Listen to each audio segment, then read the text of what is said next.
উমরে ফারুক রাদিয়াল্লাহু তাআলার কাছে এক বৃদ্ধ তার ছেলেকে হাত ধরে টানতে টানতে নিয়ে আসলেন। আল্লাহু আকবার বলো।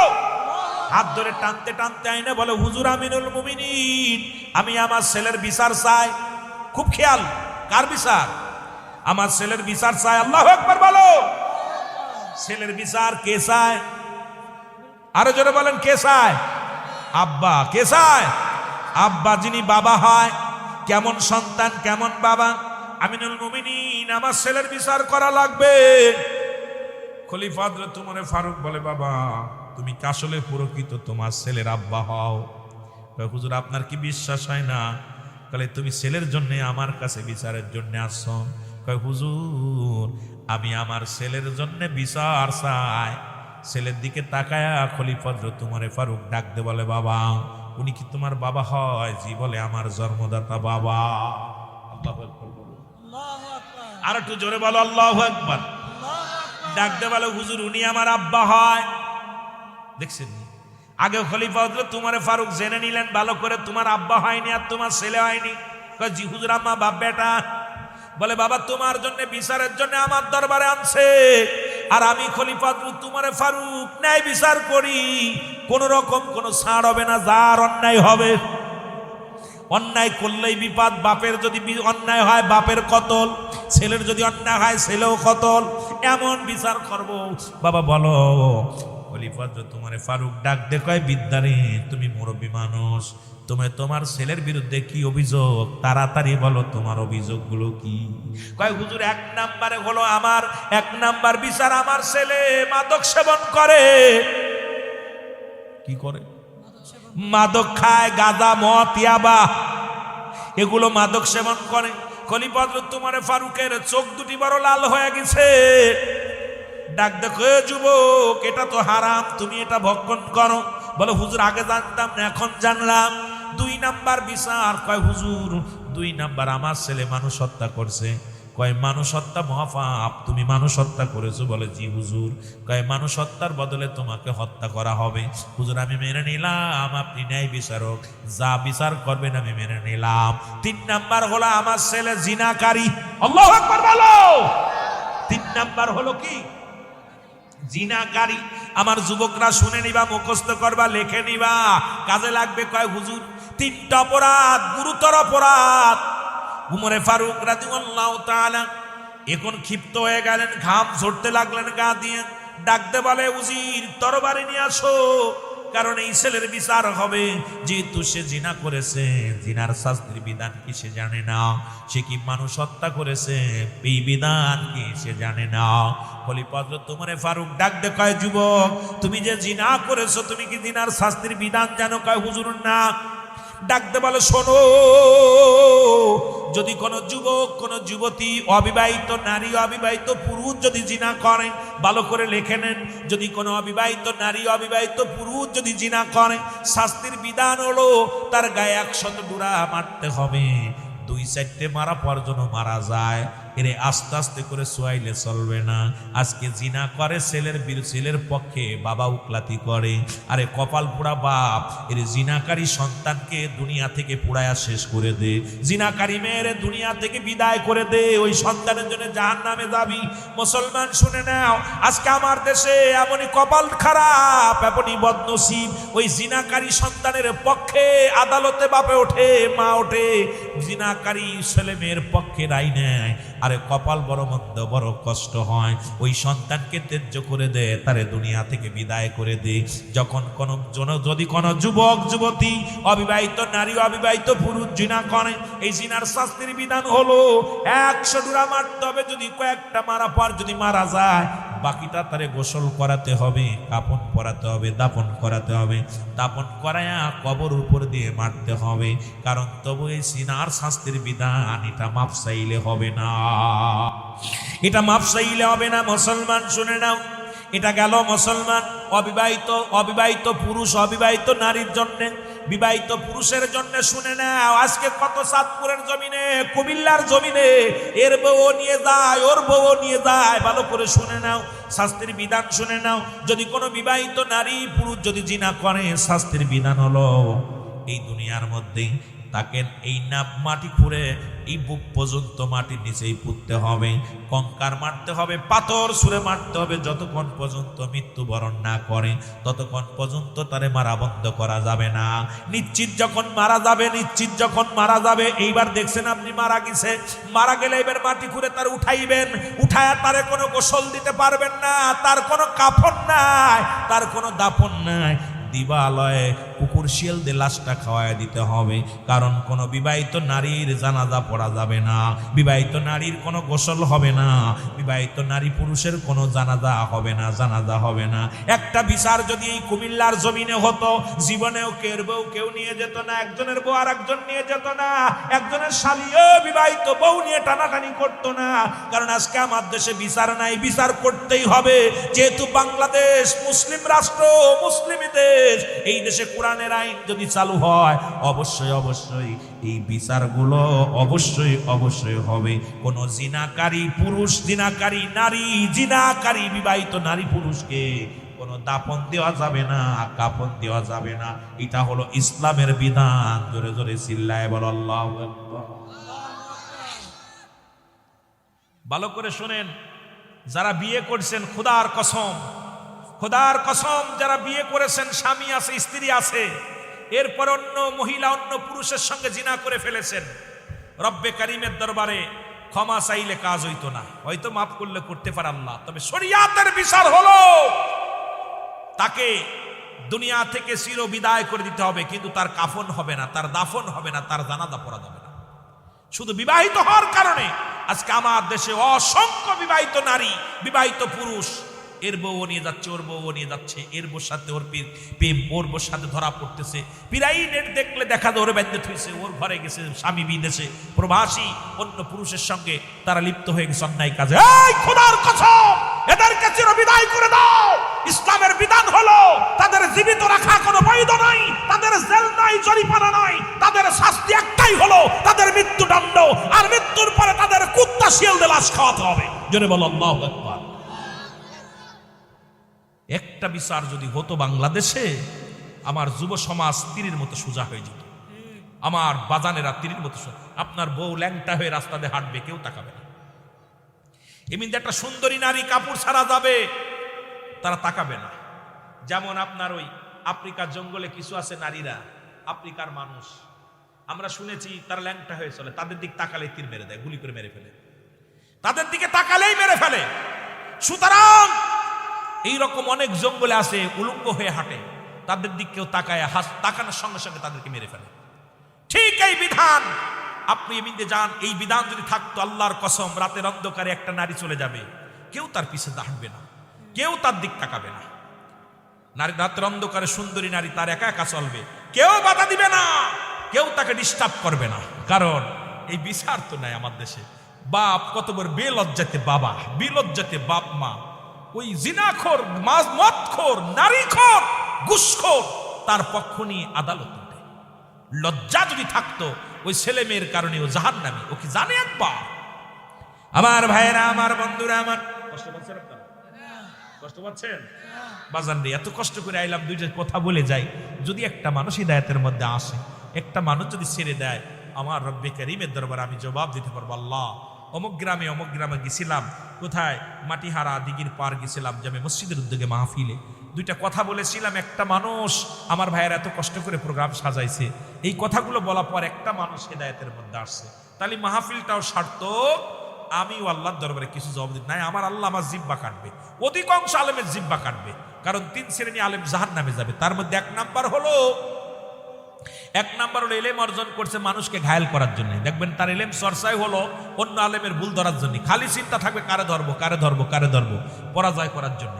দ্বিতীয় নাম্বার হলো এলেম অর্জন করছে যিনি দুনিয়াবি কামানোর জন্য, দুনিয়ার ধন সম্পদ টাকা পয়সা রোজগার করে। আমি রুহুল আমিন সিদ্দিকী, টাকার পাহাড় হবে, বাড়ির পাহাড় হবে।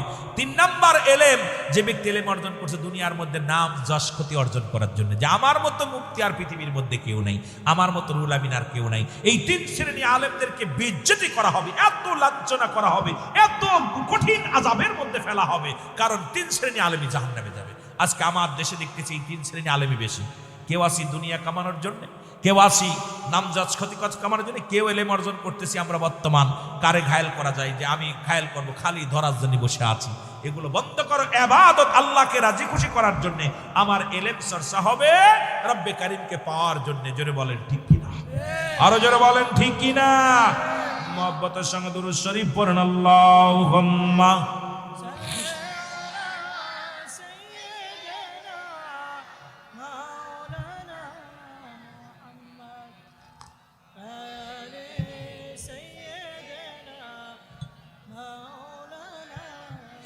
মদিনা যাইতে পারলাম না, মদিনা দেখতে পারলাম না, বলো মদিনা যাইতে পারলাম না, মদিনা।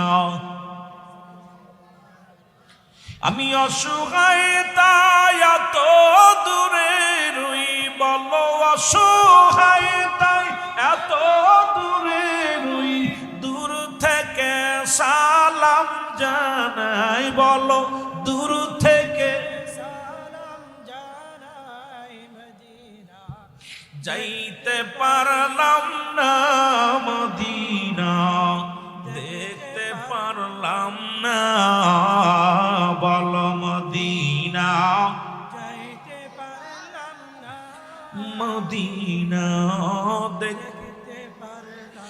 মদিনার নাম কত মধু,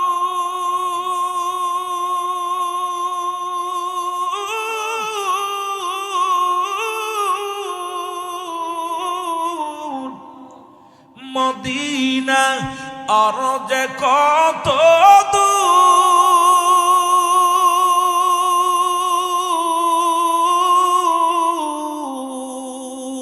ওই মদিনার পথের দুলি, বলো ওই মদিনার পথের দুলি মাখতে পারলাম না, মদিনা যাইতে পারলাম না, মদিনা।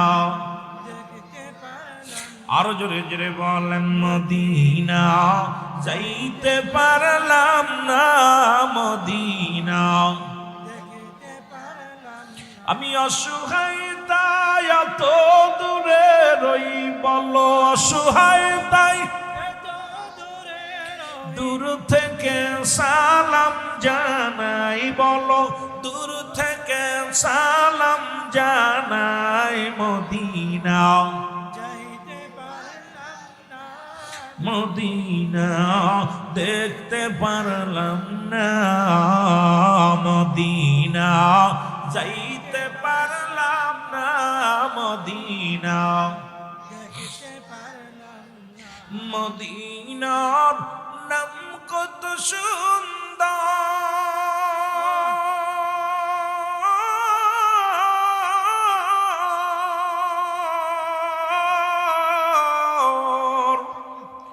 মদিনা কেরে সে অন্তর,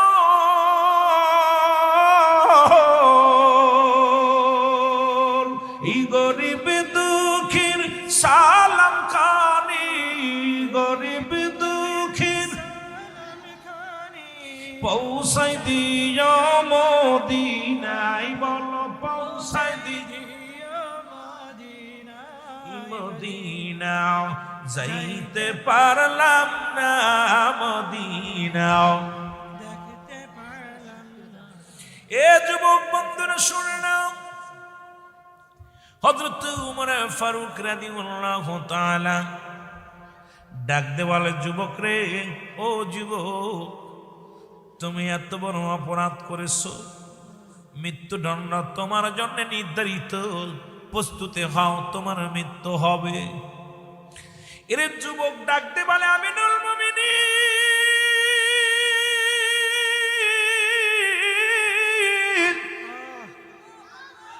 আপনি যে বিচার করবেন আপনার বিচার আমি মেনে নিলাম।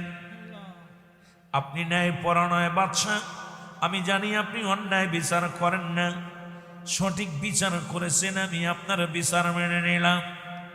আপনি আমাকে ফাঁসি দিলেন, মৃত্যুদণ্ড দিলেন, আমি মেনে নিলাম। তবে আমার বিচারের আগে আমার বাবার বিচারটা করা লাগবে। এ বাবারা হনি, যুবক কইতেছে হুজুর আপনি আমাকে যে রায় দিয়েছেন আমি রায়টা মানছি, কিন্তু আমার বিচারের আগে আমার আব্বার বিচারটা করা লাগবে। খলিফা আমিনুল মুমিনিন ডাক দিয়ে কয়, ও যুবক তুমি কার বিরুদ্ধে অভিযোগ করো? যিনি তোমার বাবা। আরে বাবা মায়ের কত দাম, বাবার কত মূল্য রে, মার কত মূল্য। এটা নিয়ে আলোচনা করতে গেলে সময় অনেক লাগে। দেখেছি একজন আলেম আলোচনা করেছিল আব্বা মারা নিয়ে, জুরাইজকে নিয়ে একটা আলোচনা করেছিল। জুরাইজের মা দোয়া পর দোয়া করেছিল, বাবা জগৎ বিখ্যাত অলি হবি, তবে জেনাকারী হইয়া কবরে যাবি। মা দোয়া কবুল হয়ে গেছিল। এ যুবক আমি ওদিকে নয়, যতটুকু আলোচনা এসে 2-4 জনের জবান থেকে শুনছি রে মুসলমান, শুনে নাও। যুবক ডাকতে বলে, হুজুর আপনি যে বিচার করবেন আমি আপনার বিচার মেনে নিলাম, তবে আমার বিচারের আগে বাবার বিচারটা করা লাগবে। আল্লাহর নবীর পাগল হযরত ওমর ফারুক ডাকতে বলে, যুবক তোমার বাবার বিরুদ্ধে তুমি অভিযোগ দাও, তোমার কত বড় সাহস? বলে, হুজুর আমি আমার বাবার বিরুদ্ধে অভিযোগ কেন দিই? কারণ আমি জানি আপনার কাছে ন্যায় বিচার পাবো, জানি আপনি ন্যায় বিচারক, এই জন্য আপনার কাছে আমি জানাইলাম। বলো, যুবক রে তোমার কি বিচার? আগে বলো তোমার বাবার বিরুদ্ধে কি অভিযোগ? বলে, হুজুর 1 নাম্বার অভিযোগ, আমার আব্বা সে আমাকে একটা ভালো মা দেয় নাই। প্রাথমিক বিদ্যালয় হলো মায়ের কল।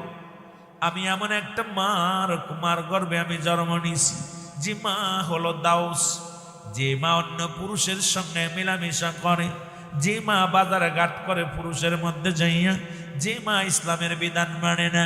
হুজুর 1 নম্বর অপরাধ করেছে আমার আব্বা জান, সে আমাকে একটা ভালো মা দেয় নাই। সুতরাং আমি একটা দাউস মা, এমন একটা জাহান্নামী মা পেয়েছি রে, ওই মার থেকে কিছু আমি অর্জন করতে পারি নাই। সুতরাং 1 নম্বর অপরাধ আমার আব্বা করেছে। এই জন্য যুবকদের হাতে ধরে বলে যায়, পায়ে ধরে বলে যায়, যখন কোন সন্তানকে বিয়ে দিবেন, মেয়েটা কালো হোক, মেয়েটা যেন নামাজ পড়তে পারে, মেয়েটা যেন পর্দার বিধান মেনে চলে, মেয়েটা যেন আল্লাহ আল্লাহ রাসূলের ভয় তার অন্তরের ভিতরে ডাকলো। এই জন্য বারবার মনে পড়ে যায় আমাদের বাপ দাদার কথাগুলো। আগে শাদী মুবারক হলে যাচাই বাছাই করে বিবাহ হতো। মায়ের কুল, মাতৃকুল, পিতৃকুল, ওর বংশে চোর বাটপার আসেনি, ওর বংশে কোনো মেনামাজি গাঁজাখোর মদখোর শিখিনি। এখন তো সেই সুযোগ তার বাবাদের দেওয়া হয় না। এখন নিজেরাই তো হাত ধরে নিজের কপাল নিজে পুড়াইতেছি, নিজের পায়ে নিজেই কুড়াল মারছি রে যুবক বাবারা আমার। শোনো শোনো গো, হুজুর 1 নম্বর অপরাধ আমার আব্বা করেছে, সে আমাকে একটা ভালো মা দেয় নাই। জোরে জোরে চিল্লায় বলো মারহাবা।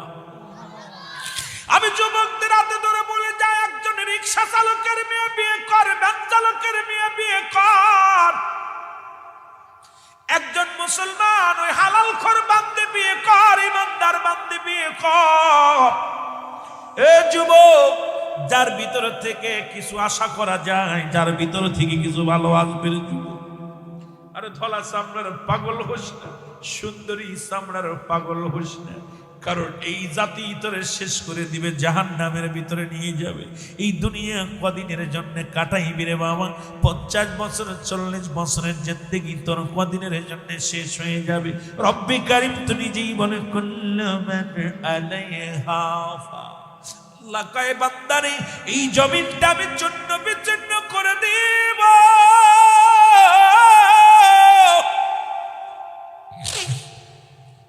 এই জমিনের ভিতরে যা কিছু আছে সব কিছু আমার আল্লাহ চূর্ণ বিচূর্ণ করে দিব। জমিনের মাটিগুলো রব্বে কারিম পুরা তামা বানায়া দিব। এই জমিনের ভিতরে যত পানি আছে সব পানিগুলো পুড়ে ছাই বানায়া দিব। যেদিন কিচ্ছু বলতে কিচ্ছু থাকবে না, সেদিন থাকবে আমার আল্লাহ, আল্লাহ থাকবে রাসূলুল্লাহর ভালোবাসা নিয়ে। এই জন্য আজ থেকে প্রতিজ্ঞা করব, রব্বে কারিমের গোলামের সঙ্গে সম্পর্ক রাখবো। জোরে বলেন ঠিক কিনা? আর একটু জোরে জোরে চিল্লায় বলা যাবে না আল্লাহু আকবার। এ বন্ধুগণ, দিলের কান্ডা লাগা শুনে নাও। ডাক দে বলে, হুজুর 2 নাম্বার অপরাধ আমার বাবা, সে আমার একটা ভালো নাম দেয় নাই। আমার নাম মুসলমান, এই সন্তানের নামগুলোর জন্য দায়ী থাকবেন আপনারা। ইসলামের বিধান অনুযায়ী সুন্নি তরিকায় আপনার সন্তান জন্ম হয়েছে কিনা, কারণ আপনার সন্তানগুলোরে সুন্দর একটা নাম রাখতে হবে। আজকে নাম রাখছি লালটু, বল্টু, কিয়াগর, বাগর, মুসলমান, শাহরুখ খান, ভেজো খান, তেজো খান। আরে মুসলমান শোনো, সুন্দর কোরআন হাদিস ইজমা কিয়াসের দ্বারা সুন্দর কোরআন ভিত্তিক, হাদিস ভিত্তিক সুন্দর নাম, ইসলাম ভিত্তিক নামগুলো রাখা রাখবে। এই সন্তান দুনিয়ার মধ্যে এখন আর নাম রাখা লাগে না রে মুসলমান। দেখা যায় বিয়ের আগেই কমপ্লিট, বিয়ের আগেই জল্পনা কল্পনা করে একখান বিয়ে করব সুন্দরী নারী। যদি একটা ছেলে হয় নাম রাখবো শাহরুখ খান, যদি একটা মেয়ে হয় নাম রাখবো মুসলমান কারিনা। বিয়ের আগেই জল্পনা কল্পনা। এবার বিয়ের রাত্রে, বাসর রাত্রে দেখা যায় নাম কমপ্লিট, দুজন মিলে বাসর ঘরে যাইয়া বাসর রাত্রে প্রথম আলাপ করে। আলাপটা হলো, ববিতারে যদি তোর একটা ববিতা কয়েক বিবিরে আমি চিন্তা করেছি, যদি একটা ছেলে হয় নাম রাখবো নায়ক রাজ্জাক, আর ও কয় না আমার যদি মেয়ে হয় নাম রাখবো ববিতা। ও যুবক শুনে নাও, শুনে নাও, রাসূল পাক সাল্লাল্লাহু আলাইহি ওয়াসাল্লামের বিধান শোনো, ইসলামের বিধান শোনো। এই দুনিয়ার মধ্যে সন্তান যখন দুনিয়ার মধ্যে আগমন করবে, 7 দিনের একদিন আগেও নাম রাখা দূরত্ব নয়। ছেলে হোক আর মেয়ে হোক, একদিন আগেও নাম রাখা যাবে না। যখন ছেলে মেয়ে দুনিয়ার মধ্যে আগমন করবে, সুন্নাতে রাসূল, যদি মেয়ে হয় একটা পশু কোরবানি করো, যদি ছেলে হয় 2টা পশু কোরবানি করো। আকিকা দিয়ে সুন্নাতে রাসূল হলো নাম রাখা। এখন আমার দেশে এই যে ভুল করেছে আমাদের আব্বা মা, আগেই নাম রেখে ফেলেছে। জোরে জোরে চিল্লা বলা যাবে না ঠিক কিনা?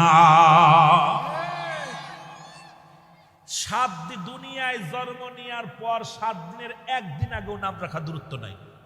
7টা দিন যখন হবে, 7 দিন যখন অতিবাহিত হবে, যেটা আমাদের দিকে আসি বলে বা ওই কি বলে, আপনাদের কি বলে, হ্যাঁ আকিকা যেটা বলা হয়, 7 দিন পরে মেয়ে ছেলে বা জন্ম নেওয়ার পর 7 দিন পরে ছেলে সন্তান হলে, মেয়ে সন্তান হলে, তার আগে হাত পায়ের নখ কাটবে, মাথা চুলগুলো কামাবে, তারে সুন্দরভাবে এইবার তার গোসল করাবে, গোসল করায় আর সুন্দর একটা নাম রাখবে। একটা ইমাম সাহেব, একটা আলেমকে দিয়া, ভাইজান একটা ভালো নাম, যদি না থাকে নিজেরা যদি ভালো যাচাই বাছাই করেন। এখন তো সোজা হয়ে গেছে, এখন ইসলামী বই পাওয়া যাচ্ছে, বইয়ের মধ্যে নাম, সুন্দর সুন্দর নাম পাওয়া যাচ্ছে। যেটা বলেন ঠিক কিনা? নামগুলো রাখতে হবে একদিন আগে, 7 দিনের একদিন আগে নাম রাখা দূরত্ব নাই। এখন আমাদের পেটে বাচ্চা আসলেই আলট্রাসাউন্ড করি, আলট্রাসাউন্ড করে কয় এটা ছেলে হবে। হাসপাতাল থেকে কয় ছেলে হলে আরে লাভ বাপের, নাম রাখা সারা। মেয়ে হলে নাম রাখা সারা। এই বাবা, এই সন্তান জীবনেও ভালো হতে পারে না। ও হাফেজ হবে, হবে বলৎকার। ও আলেম হবে, আলেম হবে দুষ্ট, কারণ ও হারাম হালাল বুঝবে না। ও বড় আলেম হবে, কিন্তু আলেম হওয়া পরও কিন্তু ইসলামের বিধান কিছু মানবে, কিছু মানবে না। নামাজ পড়বে, পড়বে না।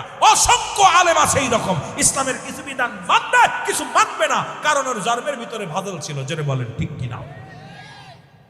যদিও দুয়ার খাতির আলেম হবে, দেখবেন ও বড় হইয়া আলেম ঠিক আছে। এই যে আজকে প্রায় আলেমরা বলৎ করে, দেখেন না, শুনেন না, এ সব ওর বাপ মার ওই ঐতিহ্য। এগুলোর খোঁজ নিয়ে দেখেন। আমি যে কথাগুলো বলে যাই যে প্রায় যে বলৎ করতেছে, বলৎকার যেগুলো ধরা পড়বেন, এদের ওই একই সিস্টেম।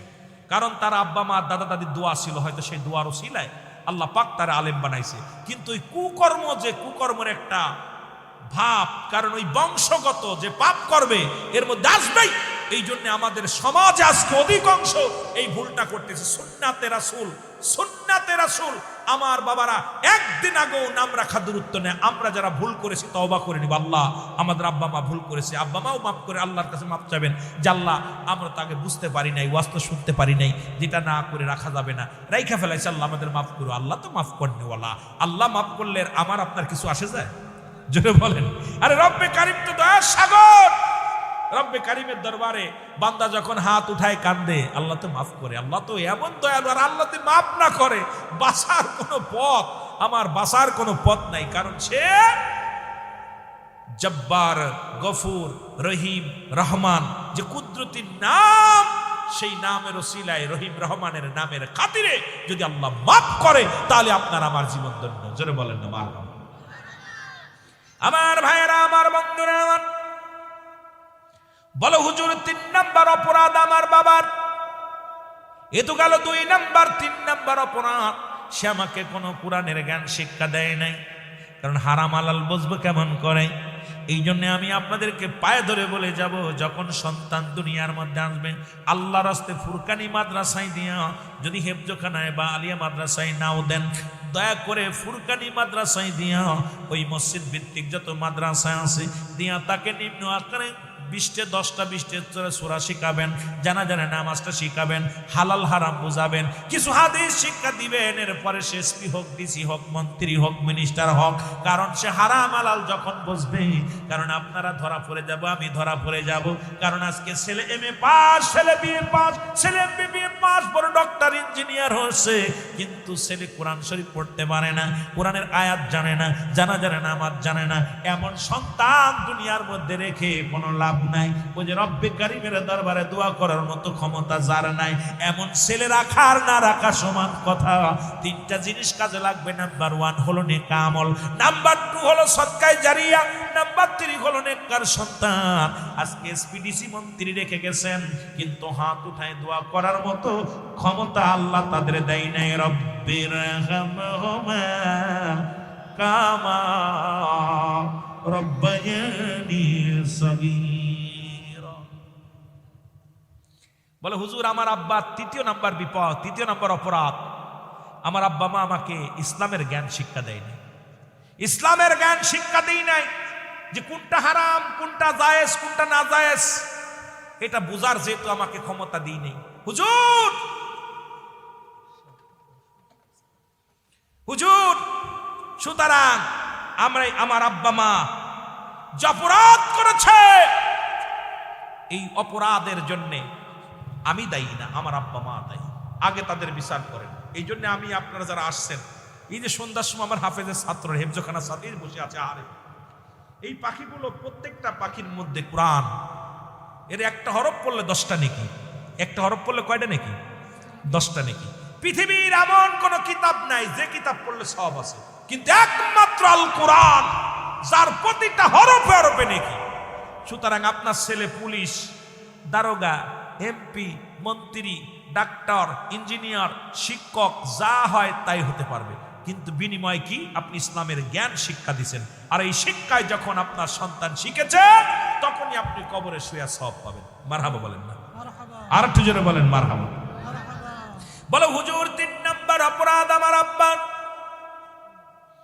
সে আমাকে কোন ইসলামের জ্ঞান শিক্ষা দেয় নাই, হারাম হালাল বুঝার মতো ক্ষমতা আমাকে দেয় নাই। এই জন্য আমি অপরাধ করেছি। আমার বিচারের আগে আমার বাবার বিচার করা লাগবে। খলিফা হযরত ওমর ফারুক রাদিয়াল্লাহু তাআলা, উনি কি বললেন? রাগান্বিত হয়ে ডাকতে বলে, বিদ্যারে তুমি প্রস্তুতি হও মরণের জন্য, কারণ তোমার সন্তান নষ্ট হওয়ার জন্য তুমি দায়ী। কিয়ামতের ময়দানে অসংখ্য অসংখ্য বাবা মা জাহান্নামে চলে যাবে। হজ করে আসা পর, হজ করেছে, বড় আলেম, বড় নামাজ, বড় রোজা করেছে, এরপর আহলে বায়াত যখন জাহান্নামে যাবে, তখন তাদেরকে জাহান্নামী ফেরেশতারা যখন নিয়ে যাবে, ডাকতে বলবে, মালিক ফেরেশতা রে, একটা সুযোগ দে, আমি আমার জনম দুঃখিনী মাকে একটু দেখবো, বাবারে দেখবো।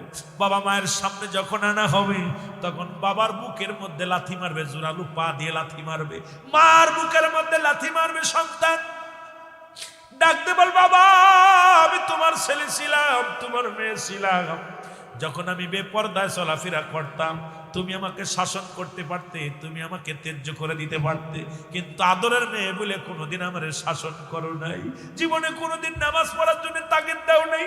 কত বন্ধু বান্ধব নিয়ে ওই লালমাই পাহাড় দেখতে গিয়েছিলাম, কোনোদিন আমারে গালাগালি করো নাই, রাগ করো নাই। আরো টাকা দিছ, তোমার টাকা দিয়া খরচ করে বন্ধু বান্ধব নিয়ে আমি কতবার ন্যায় কাজ করে গেলাম। আজকে তুমি জান্নাতে যাও, আমি জাহান্নামে যাব, হবে না রে বাবা।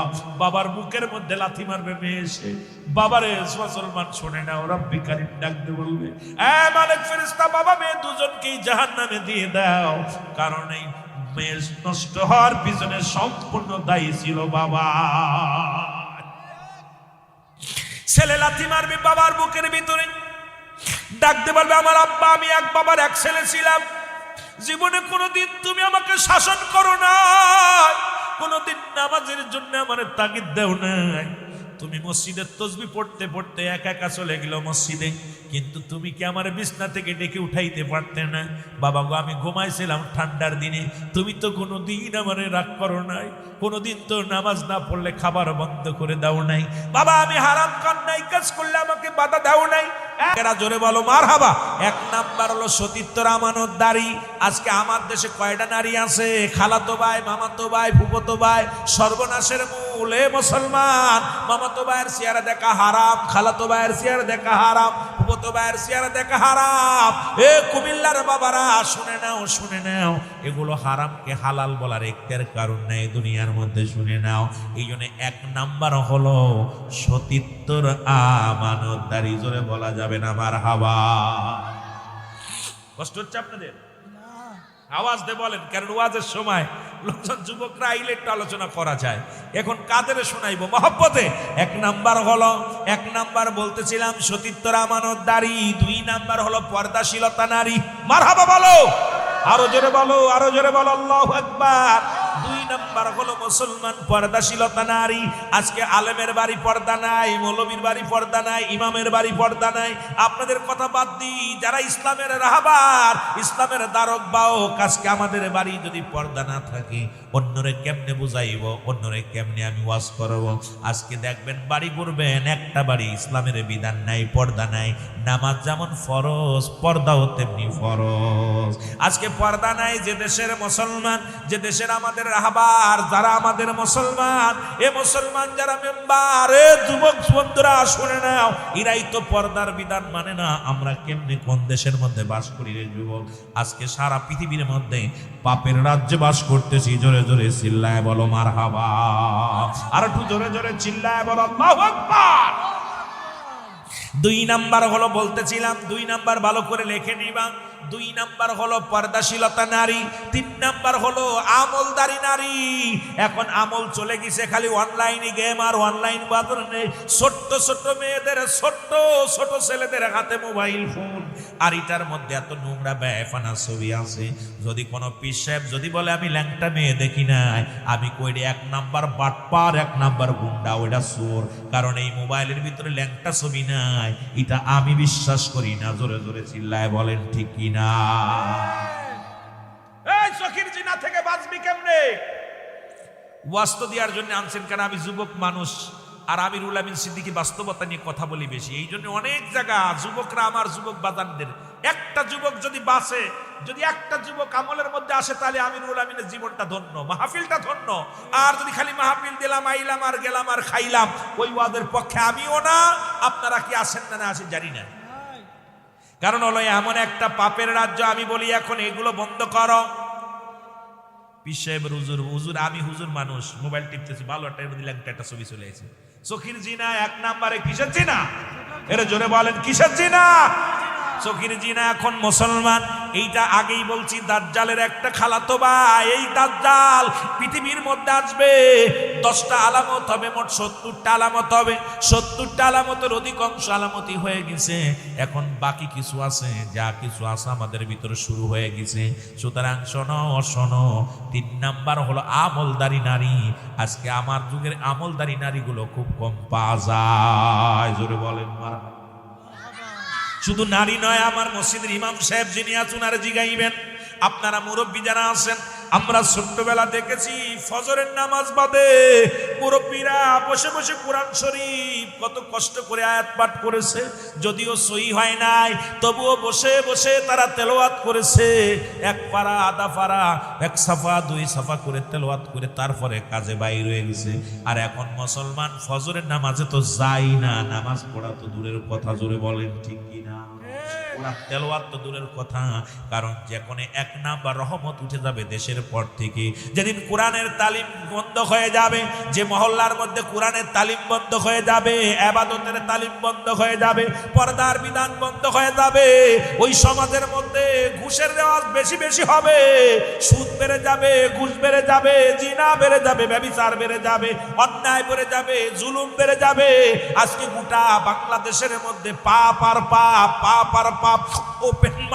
ওপেন মানুষগুলো কুবায় মেরে ফেলতেছে, ওপেন মানুষগুলো মুসলমান হত্যা করা হচ্ছে, কোনো বিচার নাই, বিচার নাই।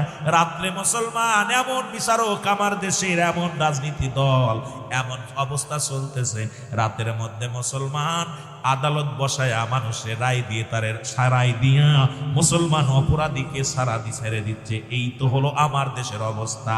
এই জন্য আমাদের দেশের যে মাথাগুলো আছে এদের ধরছে ভূতি, এই ভূতে যাদের ধরছে এদেরকে আগে হটাইতে হবে, জোরে জোরে বলেন ঠিক কিনা? যারা পরিচালনা করে বড় কষ্টের বিষয়, রাত্র আদালত বসে, রাতের অন্ধকারে আদালত বসায়া সন্ত্রাসীদের মুক্তি দেয়, বড় কষ্ট হয়। বড় কষ্টে গুলো আনন্দ লাগে না, কষ্ট লাগে। এটা গজব, যদিও শুনতে খারাপ লাগে, কথাগুলো বলতে হবে, কারণ আমার যুব সমাজ বাঁচাইতে হবে। মুসলমান 3 নাম্বার হলো আমলদারি নারী, 4 নাম্বার হলো গুণবতী রূপবতী নারী। রাসূল বলছে যারা এই দুনিয়ার মধ্যে যদি কোনো গুণবতী নারী বিবাহ করতে পারো, 1000 বছর ধরে বাইরে থাকবা, জীবনেও বউ পরকিয়া করবে না, জীবনেও বউ আপনারে থুইয়া অন্য কারোর সঙ্গে চলে যাবে না। আগের যুগে এই জন্য বিয়ে করার আগে আগে দেখতো মাতৃকুল পিতৃকুল, কালো হলেও আগে দেখতো সে মেয়েটা কোরআন পড়তে জানে কিনা, মেয়েটা ইসলামের বিধান মানে কিনা, পর্দার বিধান মানে কিনা। এখন আমরা খালি ধলা চামড়ার পাগল, ধলা চামড়া হলেই আমরা তার জন্য পাগল হয়ে যাই। আর এই ধলা চামড়া আসিয়া সংসারের অশান্তির কারণ। দেখা যায় স্বামীর কষ্ট, শ্বশুরের কষ্ট, শাশুড়ির কষ্ট, ননদের কষ্ট, দেওরের কষ্ট, ওই সংসারটা একটা নরক বানায় ফেলেছে, জোরে বলেন ঠিক কিনা? 4 নাম্বার গুণ হলো গুণবতী রূপবতী নারী। গুণবতী নারী যদি হয়, দেখবেন অনেক স্বামী কতবার তাকে ঘর থেকে বাইর করে দিয়েছে পিটায়া, তবু স্বামীর ঘর ছাড়ে না। আহা, সারা জীবন স্বামী সোহাগ পায় নাই, তবুও স্বামীর আসল তলে, স্বামীর পায়ের নিচে থাকতে চায়। সে কোনোদিন অন্য পুরুষের চিন্তা তার মাথায় নাই। আবার দেখা যায় এই রূপবতী গুণবতী নারীগুলো যদি না হয়, স্বামী থাকতো অন্য পুরুষের সঙ্গে ডেটিং করে, স্বামী থাকতো অন্য পুরুষের সঙ্গে মোবাইলে আলাপ করে, কারণ ওদের অবস্থা, কারণ গৌরা ডাঙ্গায় ঘাস খায়, দাউস মে। এই জন্য দাউসের পিতামাতা বিনা হিসেবে জাহান্নামে যাবে। শুনে নাও, শুনেন, রাসূল বললেন দাউসের পিতামাতা বিনা হিসেবে জাহান্নামে যাবে। তারা কারা? দাউস হলো, শুনে নাও, শুনে নাও, কারণ যে সমস্ত মেয়েরা মেয়ে কোলে জন্ম নিয়া, যে সমস্ত নারীরা নারী কোলে জন্ম নিয়া পুরুষের ন্যায় চলাফেরা করে, প্যান্ট শার্ট পরে, শার্ট পরে, ভালো করে জেনে নাও, যদি আপনাদের এলাকার মধ্যে থাকে ভালো করে লিখে নাও। যে সমস্ত মেয়েরা মেয়ে কোলে জন্ম নিয়া প্যান্ট শার্ট পরে, শার্ট গায়ে দেয়, যে সমস্ত মেয়েরা মুসলমান পুরুষের ন্যায় চলাফেরা করে, যে সমস্ত মেয়েরা বুক টান করে হাঁটে, যে সমস্ত মেয়েরা বাজার ঘাট পুরুষের ন্যায় করে, এদের পিতামাতা বিনা হিসেবে জাহান্নামে যাবে, বিনা হিসেবে জাহান্নামে যাবে। এরম একটা মেয়ে যদি তুমি জন্ম দাও, খোদার কসম করে বলি, তোর ইবাদত বন্দেগী সব বরবাদ, তোর হজ বন্ধ, তোর যাকাত বন্ধ, তোর হজ বন্ধ, যাকাত, নামাজ, রোজা, পৃথিবীর মধ্যে যতই আমল করো না কেন সব আমলগুলো বরবাদ হয়ে যাবে, কোনো কাজে লাগবে না। এই জন্য এই মেয়েটা যদি হয়, রাতের অন্ধকারে তারে ত্যায্য করে দাও, তারে মেরে ফেলো, কারণ মারা যেহেতু হারাম, মারা যাবে না, ত্যায্য করে দাও, ঘর ছাড়া করে দাও, মেয়ের দায় দাবি ছেড়ে দাও, সংসারের ছেড়ে দায় দাবি ছেড়ে দাও। কারণ রব্বুল আলামিন আপনার কাছে আমানত রাখছে, আমানতের খেয়ানত করার অধিকার আপনার নাই। মুসলমান শুনে নাও, দাউস পুরুষ হলো যে সমস্ত ছেলেরা ছেলে কুলে জন্ম নিয়ে, যে সমস্ত ছেলেরা গলায় সোনার চেন দেয়, হাতে মুসলমান হাতে চুরি দেয়, অনেক ছেলেরা হাতে চুরি দেয়, কান ফুরায়, নাক ফুরায়, মেয়েদের মতো উন্না টানে। খোদার কসম করে বলি, যে সমস্ত ছেলেরা গলায় সোনার চেন দেয়, গলায় সোনার চেন দেয়, যারা হাতে চুরি দেয়, এ যুবক কান ফুটা করে কানের তা পড়ে, নাকের তা পড়ে, আমার বাবারা শুনে নাও, এ পুরুষের ন্যায় পুরুষ কুলে জন্ম নিয়া মেলি মেলি ভাব দেখে, মেয়েদের পাশ পাশ গুড় করে। আল্লাহর কসম করে বলি, এই সমস্ত মেয়েরাও, এই সমস্ত ছেলেরাও, এরা হলো দাউস। এদের পিতা মাতাও বিনা হিসেবে জাহান্নামে যাবে। এদের জন্য আল্লাহ রাব্বুল আলামিন কঠিন আযাবের ব্যবস্থা রাখছে। সবচেয়ে কঠিন আযাব হলো এই সমস্ত নারীদের লজ্জাস্থান দিয়া, যে সমস্ত দাউস মেয়েরা, তাদের লজ্জাস্থান দিয়ে আগুনের ফুলকি ঢুকানো হবে। আর যে সমস্ত ছেলেরা এগুলো করবে, তাদের লজ্জাস্থান দিয়ে আগুনের ফুলকি বাইর হবে। আমি যুবকদের হাতে ধরে বলে যাই, পায়ে ধরে বলে যাই, 18 বছরের যুবক হবি জান্নাতি, 18 বছরের 16 বছরের যুবতী হবি জান্নাতি। সুতরাং তোদের জন্য 70 জন করে হুর, 70 জন করে গেলেমান অপেক্ষা করতেছে। এই দুনিয়ার সুন্দরীর প্রেম ছেড়ে দে, সুন্দরীর লালসা ছেড়ে দিয়া রব্বে কারিমের যদি গোলামি করতে পারো, পরে আল্লাহ রাব্বুল আলামিন আবাদান চিরস্থায়ী ভাবে এত শান্তিময় জায়গা তোরে দিয়া দিব, যেখানে গেলে আর মন চাবে না দুনিয়ায় আসতে। জোরে বলেন মারহাবা। কাদের বুঝাইব? আজকে যুবক তো নাই, যাদের দরকার আমার যুব সমাজের আয়োজিত আজকে যুবক বাবারা শোনো, 5 নাম্বার হলো আদর্শবান বাবা মায়ের সন্তান। আজ থেকে প্রতিজ্ঞা করব, কোনো গাঁজাখোরের মেয়ে বিয়ে করবেন না, কোনো মদখোরের মেয়ে বিয়ে করবেন না, কোনো হিরণশিখোরের মেয়ে বিয়ে করবেন না, সুদখোর ঘুষখোর। এ যুবক দেলের কান্ডা লাগা শোনো, এই জমিনের মধ্যে, এই মাটি হারার দিঘির পার জমিনের মধ্যে কে কে সুদ খায় আপনারা জানেন, কে কে ঘুষ খায় আপনারা জানেন। এদের সঙ্গে কোনো আত্মীয়তা চলবে না, আত্মীয়তা করা যাবে না, কারণ এদের ছেলে মেয়ের সঙ্গে কোনো বিবাহ বন্ধনে আবদ্ধ হওয়া যাবে না। এই সুদখোর ঘুষখোর হারামখোরের সঙ্গে কোনো আত্মীয়তা করা যাবে না। যদি বাঁচতে চাও মুসলমান শুনে নাও, এখন আমি আপনাদেরকে বলে যাই, যত বড় টাকাওয়ালার মালিক হোক, বাড়িওয়ালার মালিক হোক, হারামখোরের সঙ্গে কোনো আত্মীয়তা নাই, হারামখোরের ছেলের সঙ্গে কোনো আত্মীয়তা নাই, হারামখোরের মেয়ের সঙ্গে কোনো আত্মীয়তা নাই। আজ থেকে প্রতিজ্ঞা করবেন, এখান থেকে কোনো সুদখোর, ঘুষখোর, জিনাখোর, মাদক সেবনকারীর সঙ্গে কোনো সম্পর্ক আমাদের থাকবে না। যদি আল্লাহর বিধান মেনে চলো, তাহলে আল্লাহ বলো, للمؤمنين